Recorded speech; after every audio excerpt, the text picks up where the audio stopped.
we can always snip stuff. Yeah. Too. Yes, sir. So basically, to start, what are you guys' thoughts on people who are born a man or born a female and then they transition and say, I am actually non-binary or I am a man when they were born a female? What are your guys' thoughts on that? Anyway, First off, strong. first off- question. That's all over. To start us off, do you think that they truly are a woman and a man if they were born a different way? Or what are your thoughts? Bro, I can answer that. What I believe. I think personally, I do think biologically, if someone's a man, they're a man, right? If someone's a woman, they're a woman. But I do respect people if they want to be Definitely. called, if it's Robert, he wants to be called Sarah. Like, I'm gonna respect that, right? But I know a lot of people, nowadays don't feel the same way as I do, and to an extent, like, some of the stuff they say makes sense. Like, they don't want someone ruling, like, I guess you can say, their vocabulary or what other people's beliefs infringe on their beliefs, or in how they see the world and how they communicate. Especially if you certain have things. kids, too, I feel like. Yeah, for sure. Like, yeah, what are you teaching your kids, right? That type of thing. But I think with, like, the kids, you just have to always be open with your kids, like, explain to them, what's going on in the world, and obviously I think things at the end of the day will make sense. But So you think that a man who was born a man stays a man throughout his life, but to respect them if they change and they don't feel that way? man, when you put it that way, it's definitely, yeah, I think, like, if we were to talk, like, strictly biology, I think someone born with an XY chromosome is going to die with an XY chromosome. Someone born with an XX, they're going to die with And an that's XX. the norm, because sometimes there are people who are females, but they have a penis. And that's, I feel like we're talking about the norm, because obviously there are those rare cases of things that happen, but I think what we're talking about now is, like, language, right? Like, culture. Is it when someone asks that question, are we speaking biology or, like, and science, or are we just talking about, at the end of the day, words that we have defined as humans? Like, I think there's a distinction between, like, the actual science, that science is not going to change, right? That stays the same regardless of what we feel as humans, or how people see the world. science doesn't see feelings. Exactly. Exactly. But I don't know, man. Georgie, I'm kind of curious to hear your thoughts on this. So, for me, it's like, I mean, I was always raised, for example, that there's a man and a woman.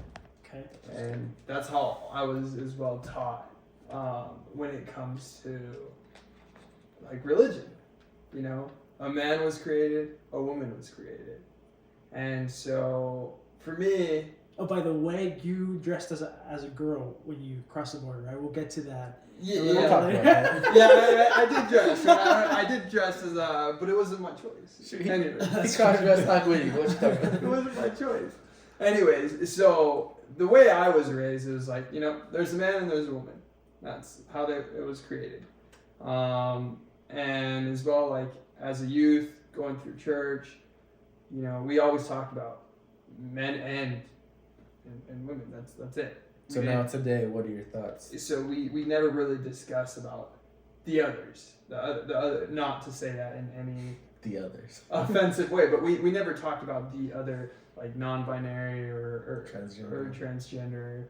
And so for me, at first it was definitely difficult to see that point of view.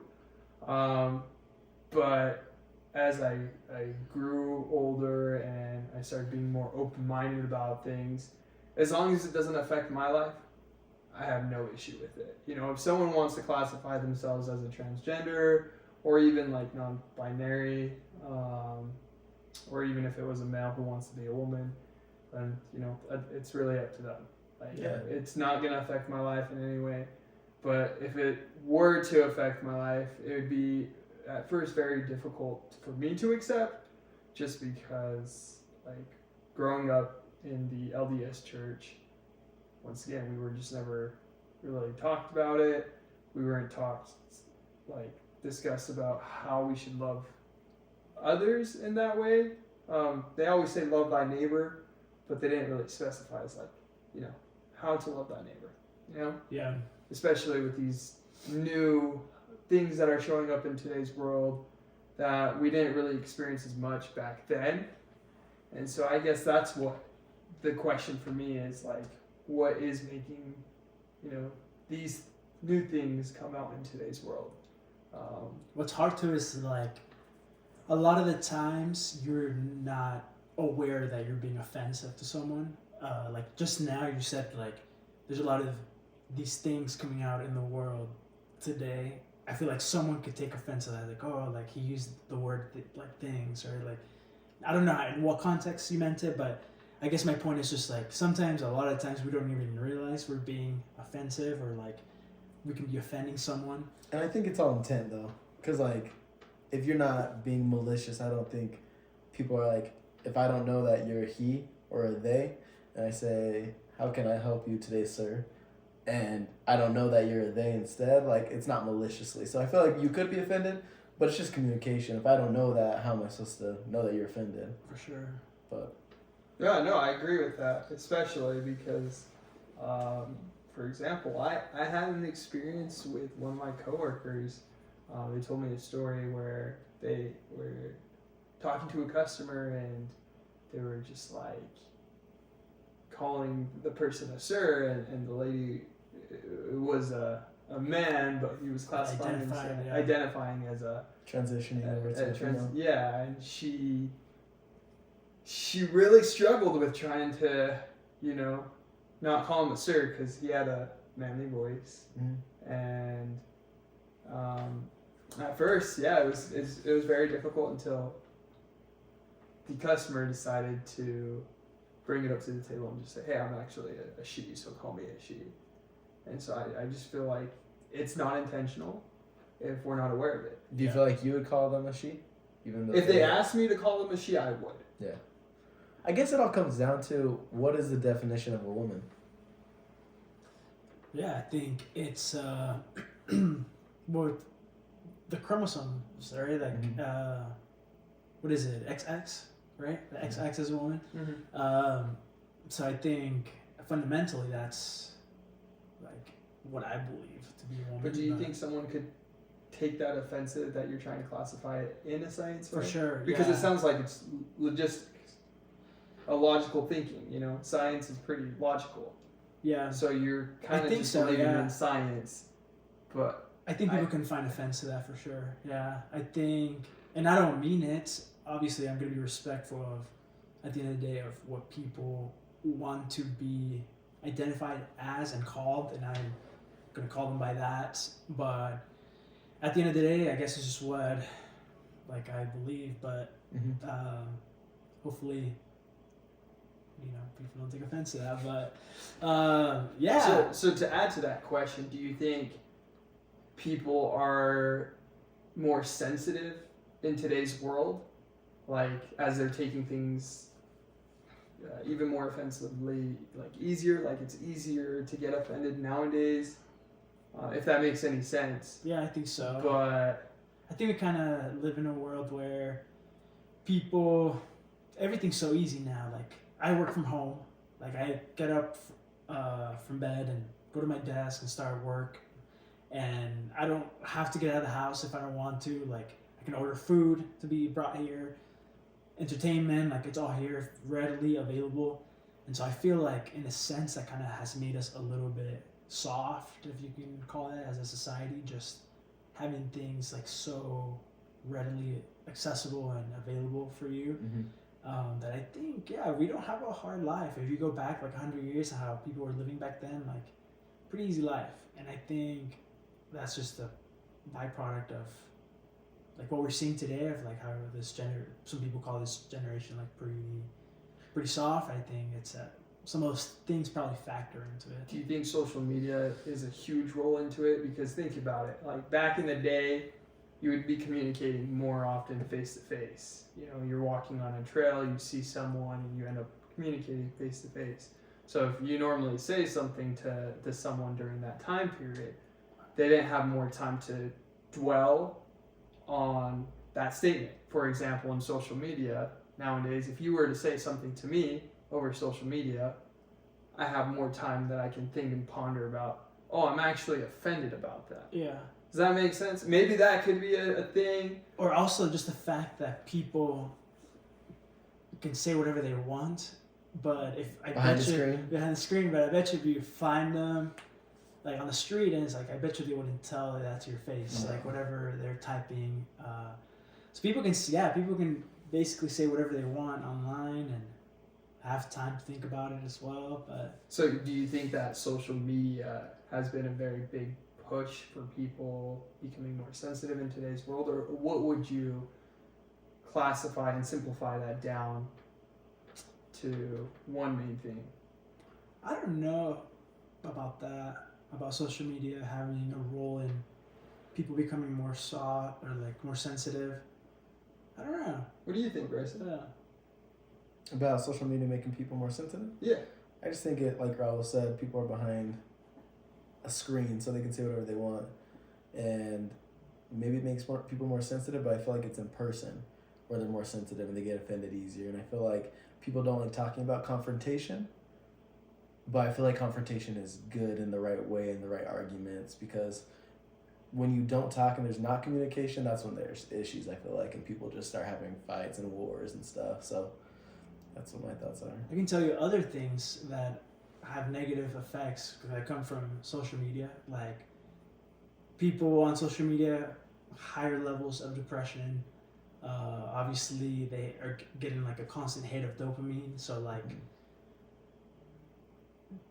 I feel like that nervous system is not very like regulated, right? Like they're in a constant state of always looking for more, always looking for like these dopamine hits, and that's not a healthy way to live, right? Like we should have time to ponder, to like be creative, to come up with our own ideas, and not be looking at what other people are doing, or like what did someone eat for breakfast, or like Yeah, it's true. just like living other people's lives, right? Like live your own life, bro.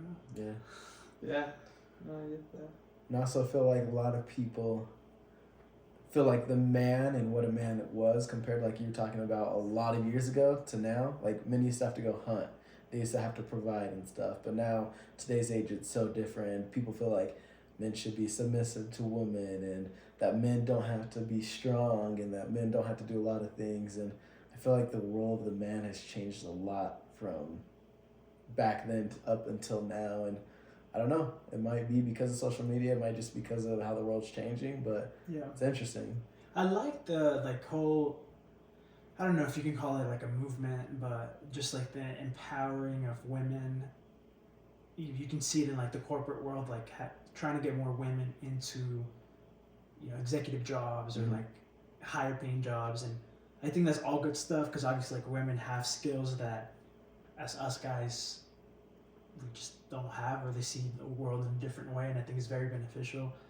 But maybe like I think that along the way has also caused kind of that change, right? In what you were talking about, just like a man's role, or like all of a sudden like, yeah, we have to be a little bit more submissive, or like give up certain things. And I guess that comes with the territory, but it is interesting kind of that shift that we're seeing today. Yeah. Do you think roles could vice versa? Like back in the old days, it was, you know, men were kind of like classified, not my opinion. I'm not saying this is my opinion, but in the books and textbooks, you know, it's always men had the higher say. They're more superior. But do you think that could be a switch into today's era or in the future where women could possibly have the higher say?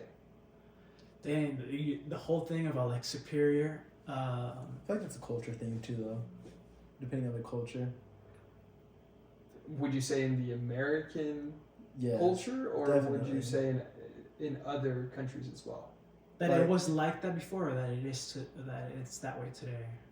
in everything, because I feel like most in Germany or in the United Kingdom, it's always been kind of like that, similar to, you know, men were classified as a king, they were the ruler, and then they did have a queen, right? But overall, the say was of the king.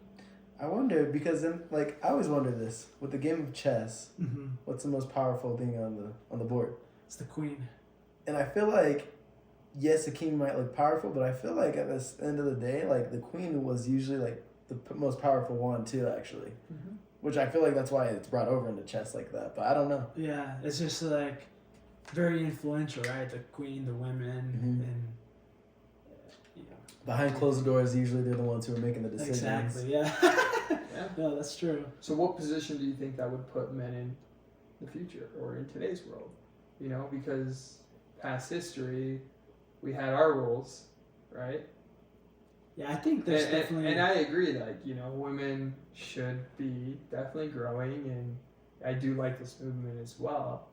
But where does that put us, in, you know, in the role of a man? Like, I don't think it puts us any less. I mean, that's feminists are for equality, which I feel like they should be equalist or something. I hate how it's called feminist, but That is interesting. Yeah. yeah, why does it have to be like called feminist instead? I don't know, but I don't know. I feel like yes, there are women who get jobs, and I like the movement as well. I think what's interesting about it though is like we can say maybe a woman would do our job better, but I feel like the feminists are like, oh, I can do a man's job way better than him. But I feel like the men, we know that, we're okay with that. But I feel like they're not okay with us like being better at certain other things than that. And I just feel like the role is totally different. But like some of the best bosses I know are women.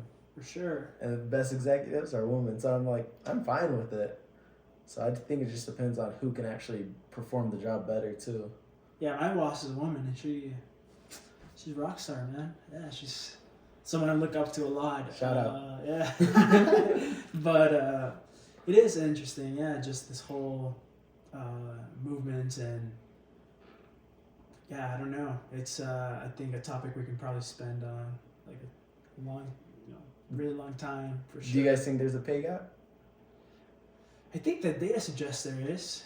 The reasons behind it, I have heard both sides as to why that is. And for your personal opinions, do you feel like there is then? Yeah, I think there is a pay gap, yeah. And that women get paid less for the same exact job as men? Yeah, I think in general, it's hard to measure too, right? Because I don't know exactly how they're measuring, but I think the data does suggest to the dollar by dollar, I think that men get paid a little bit more. Mm-hmm.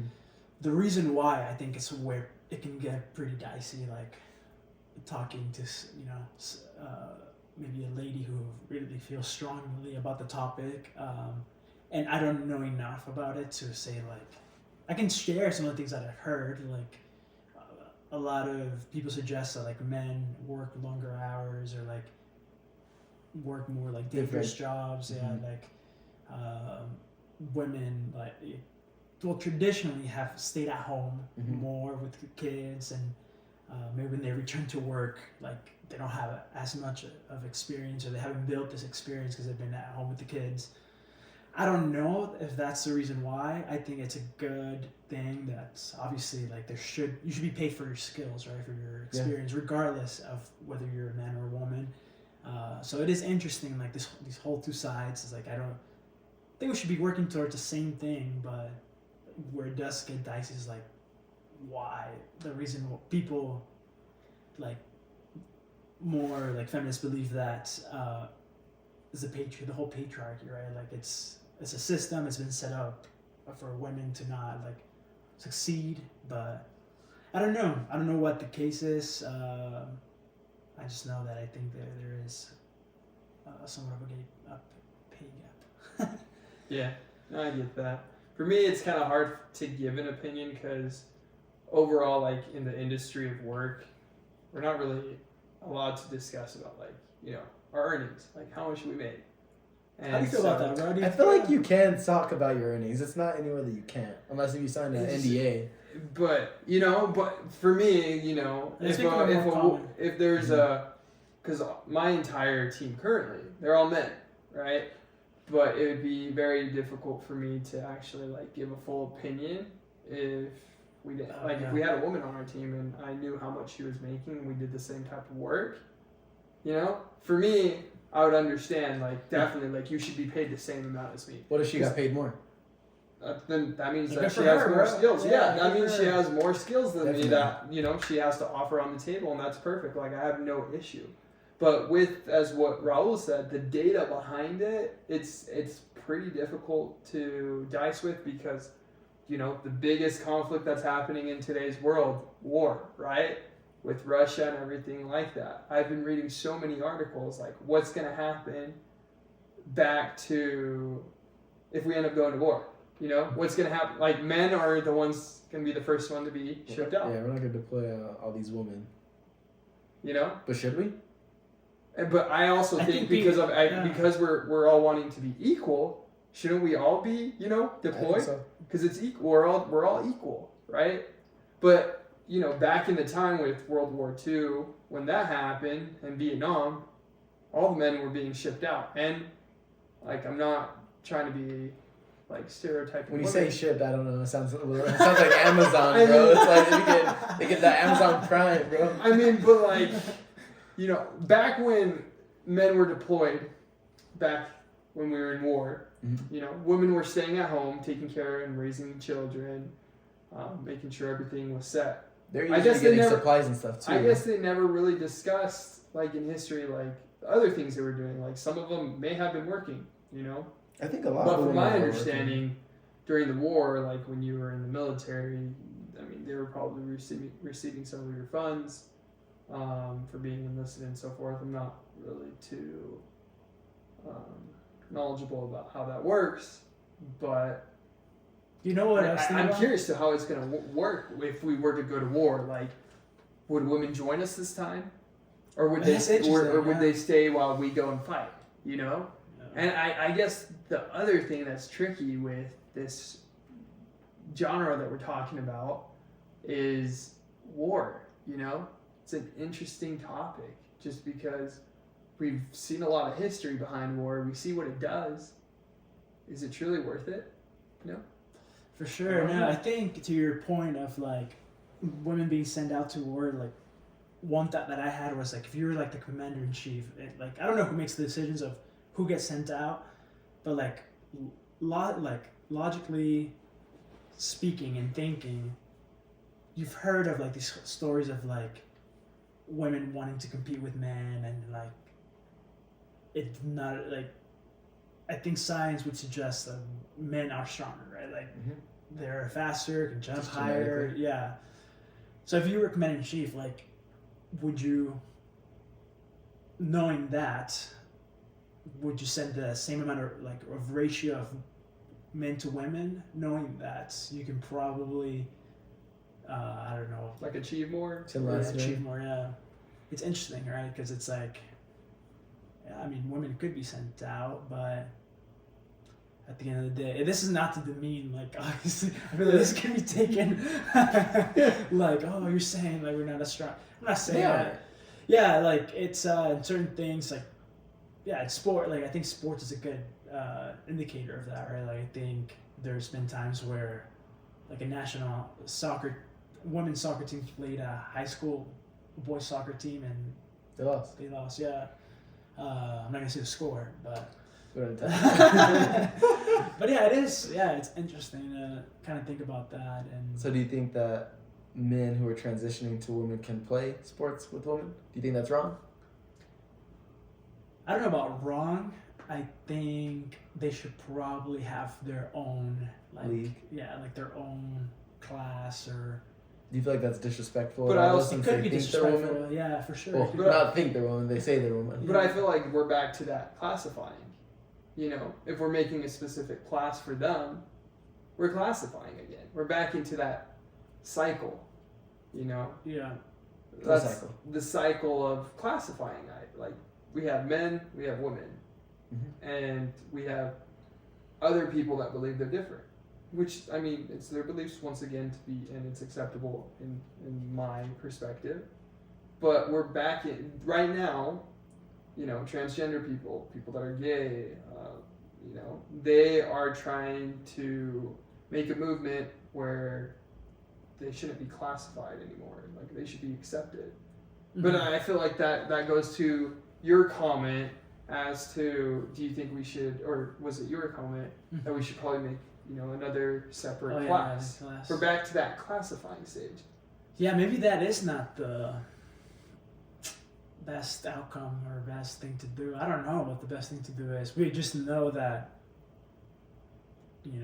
men that have now identified themselves as women are going to be faster, are going to be stronger. So it does give them some sort of advantage in sports, and we have seen that, right? Like men that have transitioned to being a woman, winning like championships in swimming and racing, track. So I guess only time will tell as to. I guess the question to add to here is, do you have the same belief as a woman transitioning into a man wanting to play in a men's soccer league? Why is it that there's an issue when it's a man trying to transition into a woman? Well, I think if you think of sports, for NFL, for basketball, the NBA gets paid a lot more than the WNBA because of their skill level. They get paid more because more money goes into it because more people want to watch it. So I don't think there would be a case where a woman would go into the NBA and play, even if they were to transition, because I don't think they're at the same skill level. Oh yeah. They probably wouldn't make. Like talking about the soccer team, they probably just want to make it. I mean, girls probably might make the high school team, but not the professional leagues. When you think about it, it's like, man, some of like college players that are incredible, that are men, can't make the NBA. Like it's a very elite, select group of guys that are just on a whole different level. But yeah, I think that's a good point though. I do want to hear about Georgie's story when he crossed the border as dressed. A female? Yeah, so when I originally crossed over here in the United States, I was illegal, obviously. I was a 10-month-old baby, and I crossed with my two other siblings, which I have a brother and a sister. But me and my brother were dressed up as a girl, so we were wearing like dresses, and my hair was already long as a baby, so my mom didn't have to like put a wig or anything like that. But she did put a wig on my brother. Probably looking pretty cute, huh? Yeah, it is looking a little cute, I guess. But my sister, they classified her as a boy. She didn't have really any hair. So she ended up, crossing. We went through it perfectly fine in a minivan, and were you guys just like in like a baby car seat or? Yeah, so we were in a baby car seat. We actually went without my mom originally. So okay. Yeah, we ended up meeting up with my mom after we crossed. We were at my grandparents', and she ended up coming separately. I'm not really quite sure why, but originally, I guess she went on foot with the coyote who helped us out cross, and then later on, he ended up being my stepdad for several years, and yeah, pretty much here we got here. And that must be hard for like, I can't imagine what your mom was thinking when she let you guys just left her kids. Yeah, by yourselves. Yeah, she told me about a story where there was a point where she had to go through this alley, like a town alley. It was very like ghetto, very bad, like a lot of crime, high rate of crime and gangs.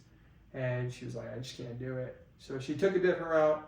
Apparently she actually did get arrested. It was for a day, and then we were able to book her out like one of my family members, and then she tried again. Okay. So arrested in Mexico? Yeah, arrested in Mexico. So it's crazy. I wonder how many people they arrest. Yeah, I don't know. Pretty crazy. I mean, but hey, I got my green card, and then after that, got my citizenship after a couple of years. It took me like You got your papeles, huh? And that's how we're starting this podcast, because we can talk about it now. Yeah, I got my papeles, so it's okay. But it was definitely a process. It's expensive, you know, getting your green card and trying to get your citizenship. And I feel like a lot of people don't see that, you know. A lot of people think that, you know, it's easy, quick cash money. But when you don't have, like, papers to back you up to get a job, especially a job to afford the whole processing stuff, like, it's definitely challenging. I think it's a lot easier for you, though, than other people who are coming from countries that aren't right next to Mexico, because you could just jump the border and be here at least. Whereas people who are coming from Like Singapore, Bolivia, they can't just cross and be here. They have to actually try to fill out the documents before they actually get here. That's another interesting topic, is the fact of, like, if the border should be open. Like, that's another controversial thing, right? It's like, should we just people just be allowed to travel freely from country to country? I would kind of have to disagree, and it's kind of weird coming from someone who came here illegally. You know, we came here illegally because my real dad was initially an alcoholic. He always beat my mom. But one of the main key factors as to why we came here is because the economy in Mexico is bad. Like, you know, their paying jobs is really low.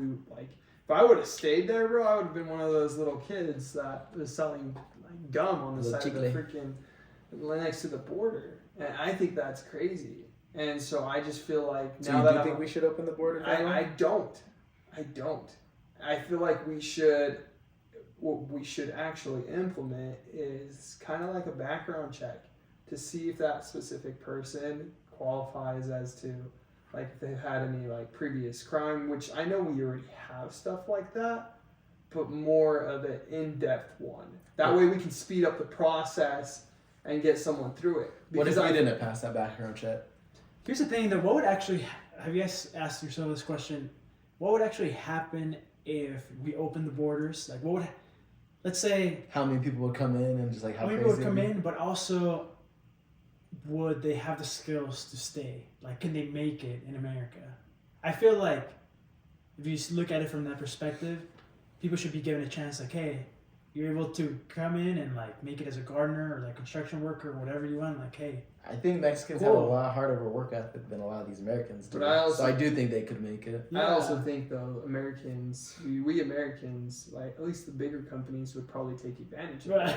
You know, we got those. Hey, remember those? You make me laugh when you say it. I think we already do. And you're saying we, like, you're part of the Americans. Are you Mexican or American? Well, originally, unfortunately, like, when I became a citizenship, I kind of signed off my Mexican citizen, so I'm no longer Mexican. I am, like, blood born, you know, but my citizenship is gone. Like, I can't even own property there if I wanted to. Here's my question: are you a little bit ashamed, like, to have Mexican heritage?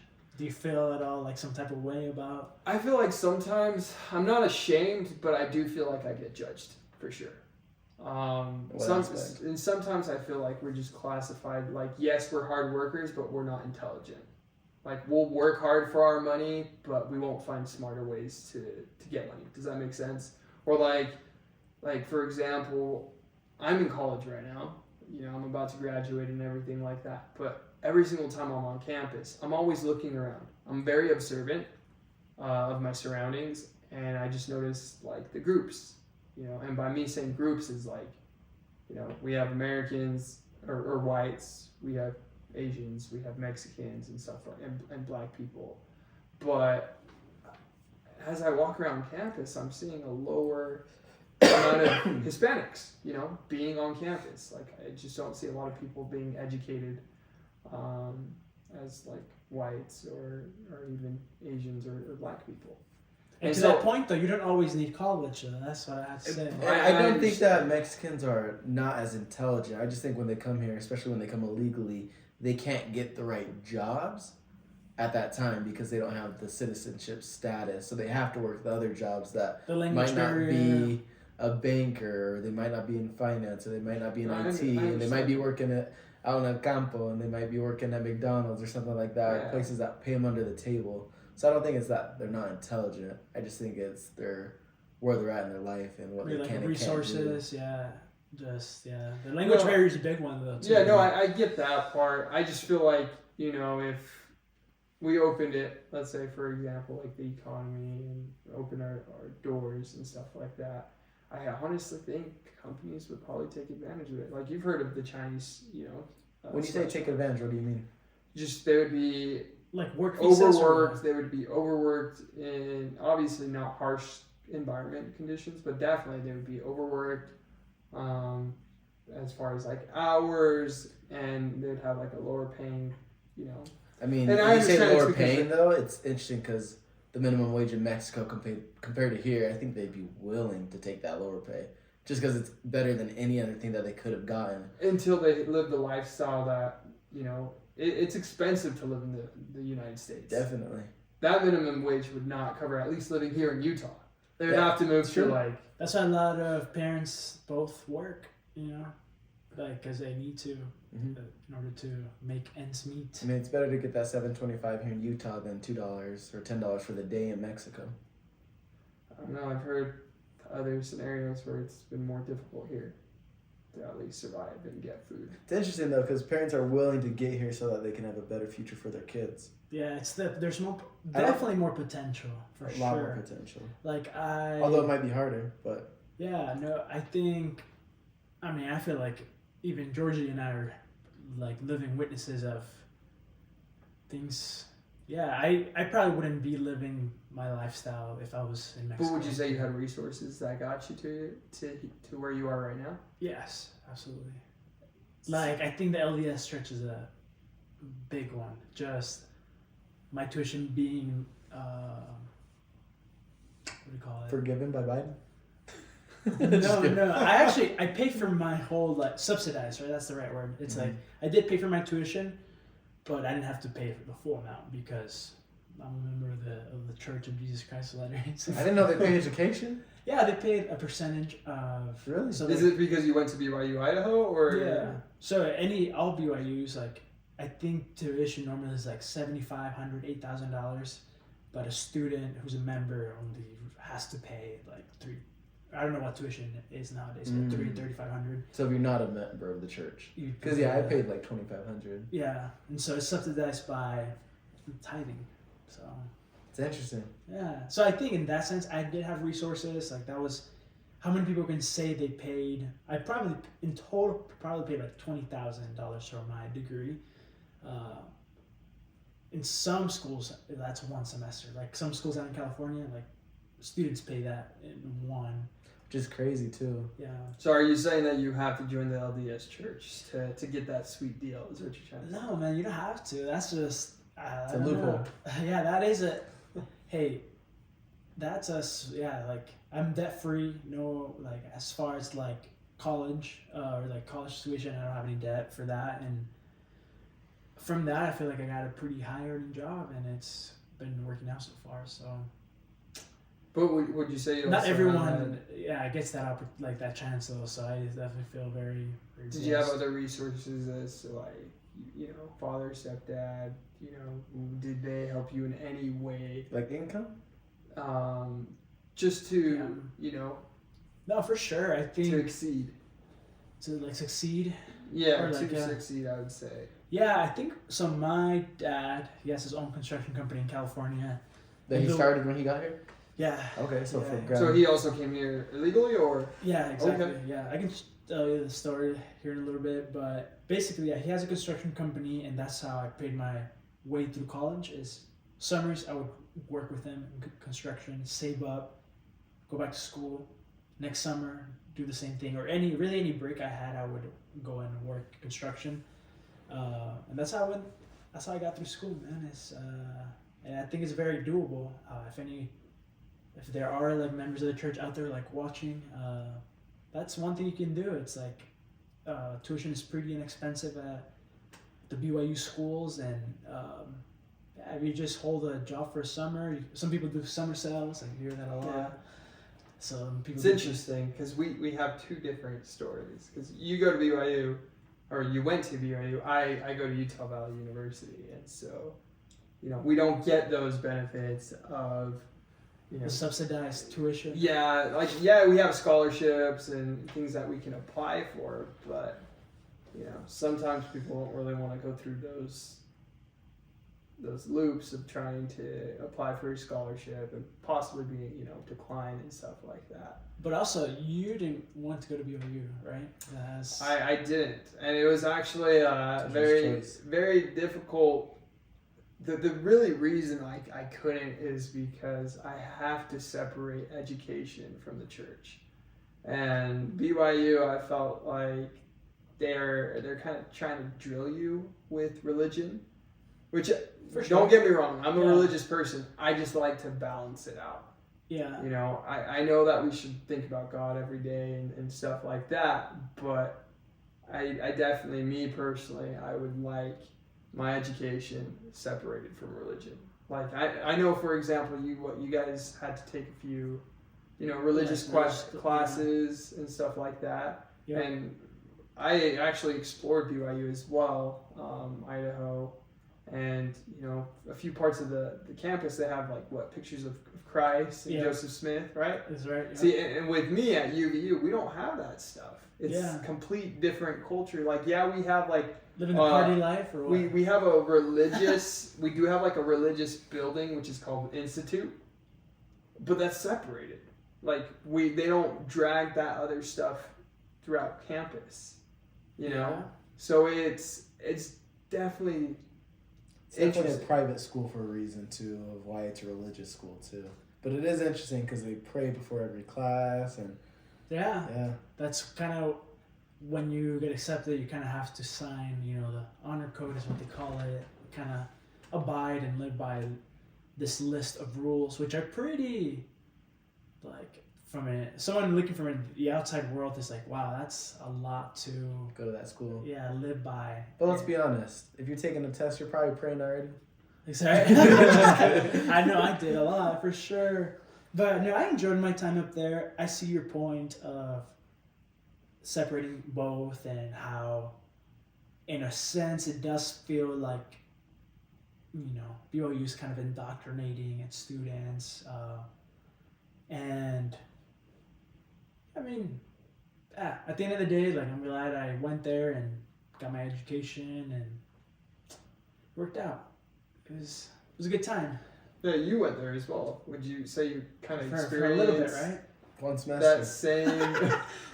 That same kind of, like, did you feel like it was being thrown at you, or was that just your personal choice that you were more accepting of it? No, I think it definitely. I don't know if you say thrown on you, because you know what you're signing up for when you're going to a religious school. Mm-hmm. So going to a religious school that I grew up in that church throughout my whole life, I kind of knew what it was going to be like.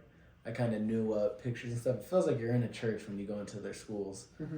But praying before the classes is kind of the same type of prayer that you would do before lessons at church. So it does feel like kind of a church when you go there, but it's also a crazy world though. It's like people are so nice up there. Oh, it's like a bubble. It's like it really is a bubble. You're living in a different world. I feel bad for the people who aren't LDS that go there, just because it's probably so odd to them and so different. But I think it's a good experience because, like you said, people are so nice up there, and I think it's a good atmosphere. But definitely for people who don't believe in the church and don't believe in the standards and stuff, and it'd be a little bit weird. And people who do want to drink, because it's a little bit weird, like college, you think of partying, alcohol and stuff, and it happens up there, but technically when you sign the honor code, you say that you won't do that, and that girls and guys won't go into each other's rooms, which, I mean, we're adults, so I feel like we should make those decisions, but it's just different. And I'm actually glad you mentioned that, you know, when you register, when you enroll into BYU, you're aware of what you're getting yourself into. Definitely. So how does that actually come into play with people that are gay, for example?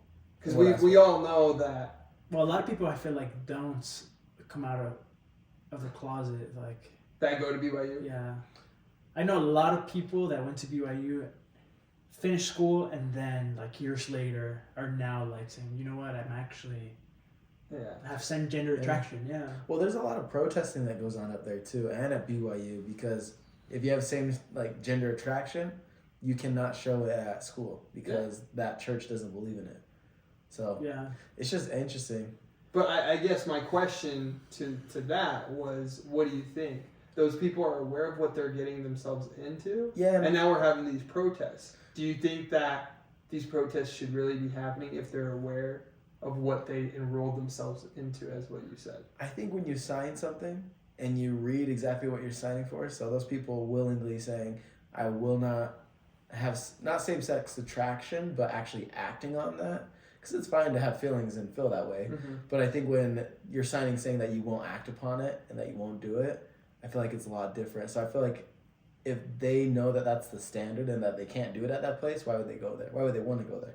Because that's not their type of atmosphere that they're wanting. So that's my thoughts. By the way, that's one thing I feel like the church should get with is being more accepting of people with same gender attraction.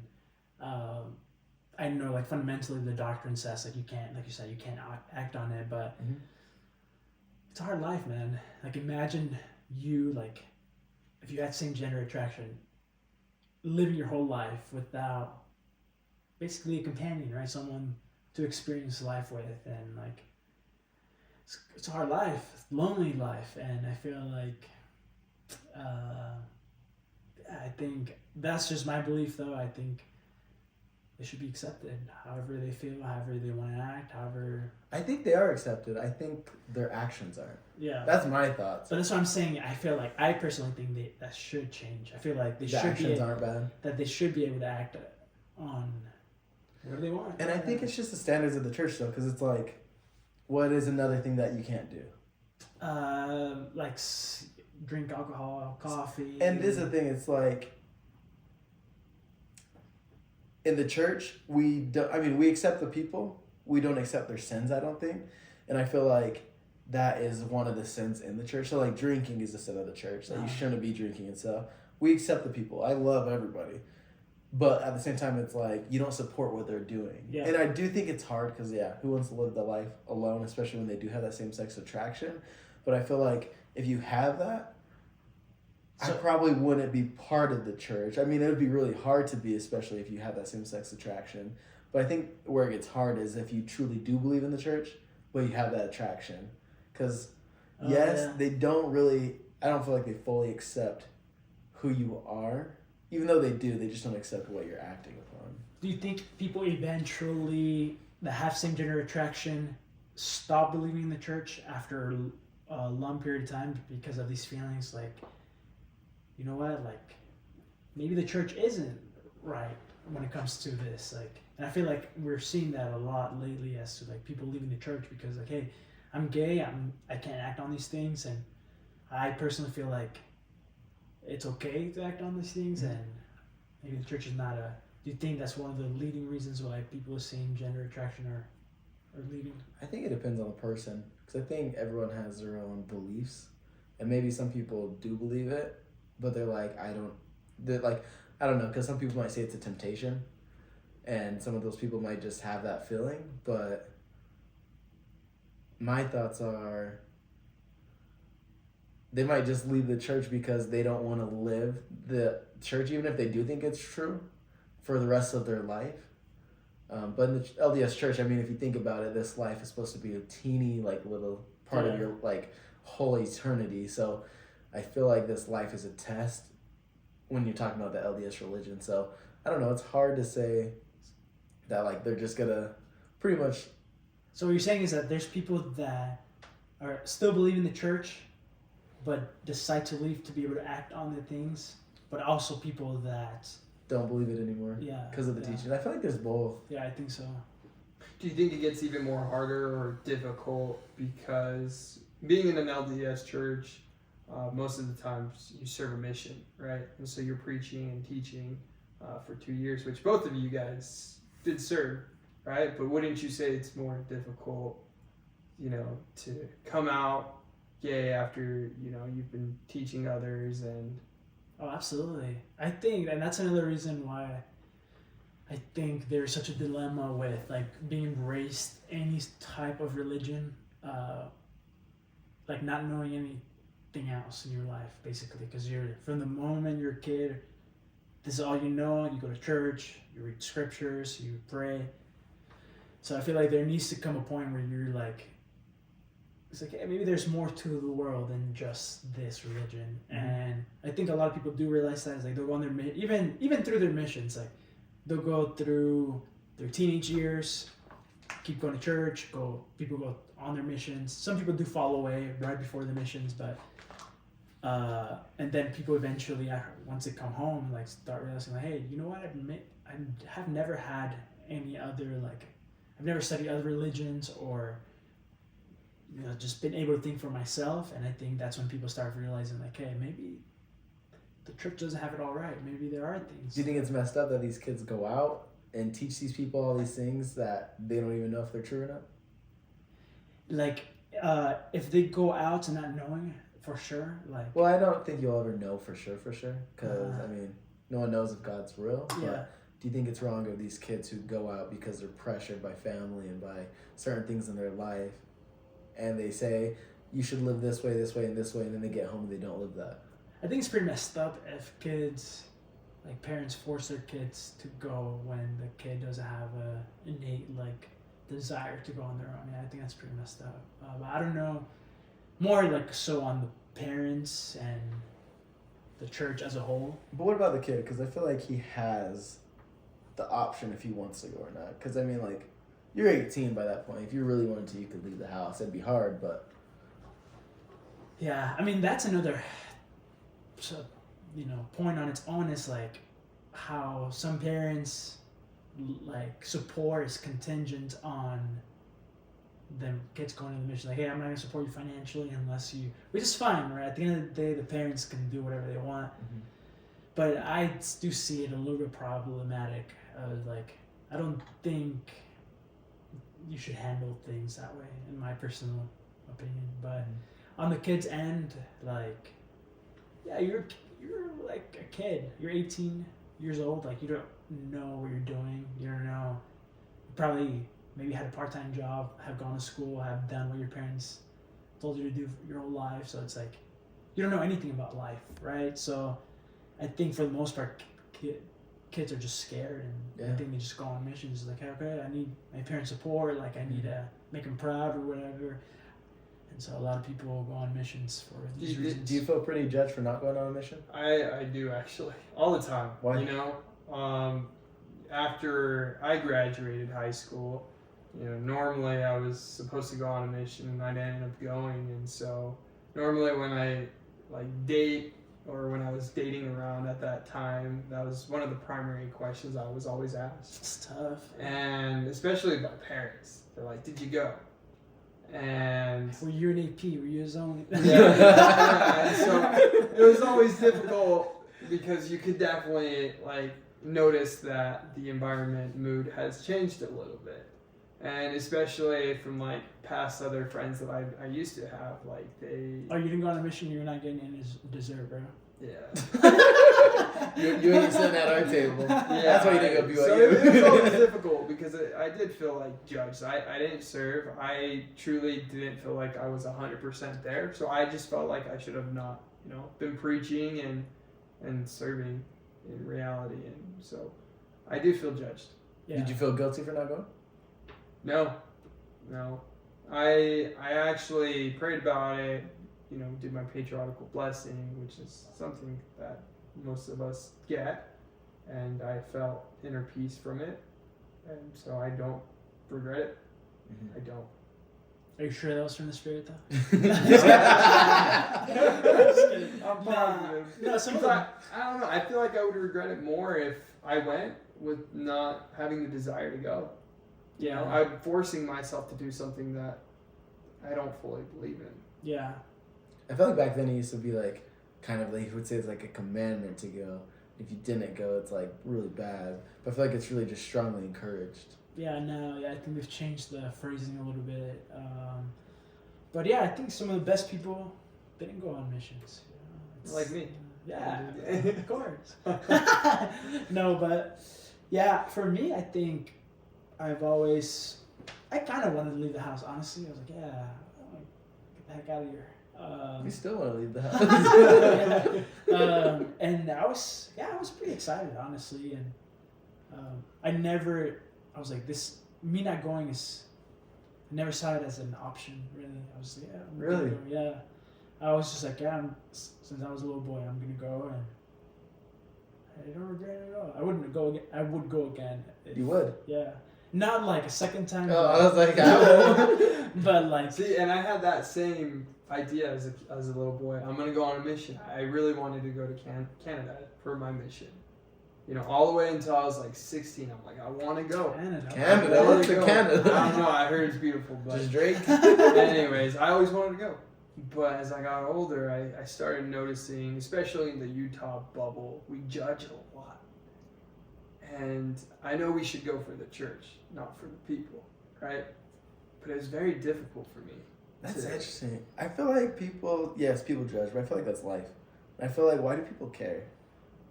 Like, do you guys truly care when people honestly, say things? Or when you think about it, it's like, why would I care about someone's opinion who I do not know?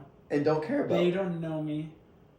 Yeah, when Exactly. you think about it from that perspective, it's logical. And like, yes, Utah judges, and there's people in the church that think, oh, you didn't go on a mission, like you're a bad person. But I mean, at the end of the day, who cares? Yeah. Because you know if you're a good or a bad person. Oh yeah. Like, why do they? What they say has to like define who you are? Because I don't feel like it does at the end of the day. Yeah. No, I agree with that. Now, do you think that the new generation of parents in the LDS church are going to lean away from that old structure, like, hey, you're required to go on your mission, you know? Do you think that there's The gonna traditional set. the traditional, yeah. Do you think that we're going to be more lenient as to you have your personal choice whether if you want to go or not? I feel like it already is. But Yeah. adding to that, do you think the church is going to lose members because of that? I think the church is losing a lot of members. Even now, like, Ever since COVID, honestly, I think the church has lost a lot of members in Yeah. just being active. Me included. which is crazy because I remember in one of my classes at BYU Idaho, this instructor showed us this like projection of the amount of members there would be in the world by like 2050. Mhm. And now that I think about it, I'm like, that projection was a little bit crazy. But it was It's like 90% of the world. Dude, it was like 250 million members worldwide by like 2050 or something like that. How many are there right now? Like 17 million. Okay. That's crazy. But that's what, like 230. But out of those million. 17 million, if we really think about it, how many are dead? How many of them are like, have left the church but just haven't signed their name off of it? Yeah, It's less interesting. less Like remove active. their records and stuff like that. Yeah. Yeah, so that projection seems a little bit suspect now that I think about it, but who knows? It's interesting. Yeah, man. Hey, we've been talking for a little bit, huh? Yeah. Yeah. It is something. Yeah. No, but well, should we wrap it up or what? Let's wrap Should it we up. say prayer? Right way to finish it. Nah, yeah, we can wrap it up. All right. Peace. He's like, I never hit record. Dude, I was worried because my phone